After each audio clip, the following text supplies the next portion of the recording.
Welcome back to Cosmetology with Cecilia Fitz. Today we are going to be looking at disorders of the scalp.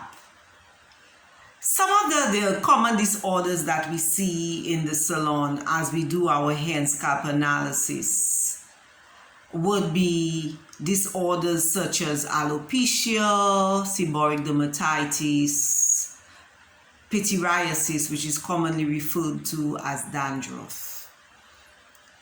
As young cosmetologists or as practicing cosmetologists, it is important that you wear gloves when doing any hair and scalp analysis. Today, I want to look at particularly different types of dandruff. There are two main types of dandruff that we see in the salon. Now, the medical authorities, there is some dispute as to whether dandruff is contagious or not. As a practicing cosmetologist for over 36 years, I would consider dandruff to be contagious. So when you're dealing with clients with dandruff, you want to take the necessary precaution to ensure that you work safely to prevent cross-contamination from client to client. How do you distinguish dandruff from what we would call normal dry scalp, a scalp that is just dry because the skin is not producing sufficient sebum? And for those of you who don't know what sebum is the natural oils that is produced by the body to lubricate the skin and hair.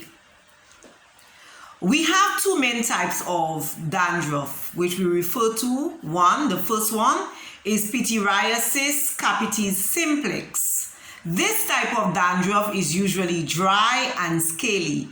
I normally refer to it like being grains of Quaker oats. Most clients suffer from itching.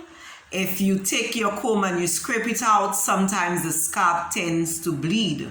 Now, dandruff, no type of dandruff should be treated within the salon.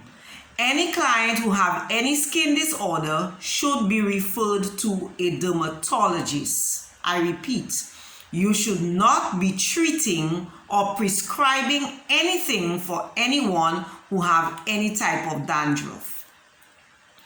So as I said earlier on, the first type of dandruff we are looking at here is pityriasis capitis simplex, and this is a dry type of dandruff. The second type of dandruff you will see is pityriasis studios. This dandruff is characterized by its yellowy or sometimes gray color. It usually carries an odor. This type of dandruff is formed because the body is producing too much sebum, and as a result is not able to absorb enough of that sebum by the hair, and it therefore remains on the scalp, creating these greasy substances that overload the scalp.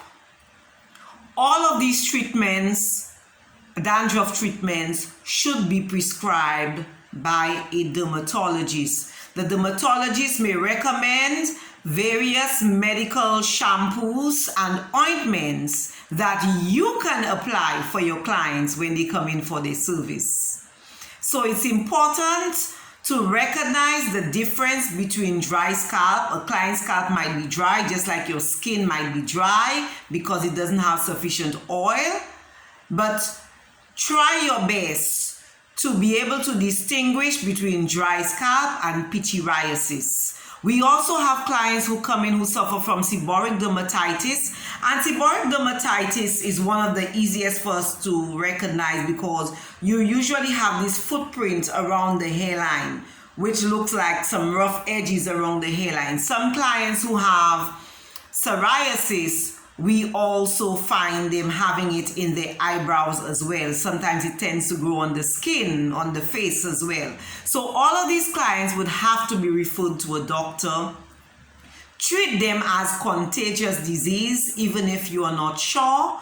That way you are not cross-contaminating, spreading it from one client to the next. You are not a doctor, you are a cosmetologist, Everything we do as cosmetologists is paramedical. So when we have situations such as skin disorders, we are to refer those clients to a medical doctor for treatment. And the medical doctor will instruct us as to what we can and cannot do for these clients. So be aware of your limitations. Understand what is treatable and what is not treatable within the salon environment. That is the best way you can help your clients. So thank you for taking the time out to view this video today.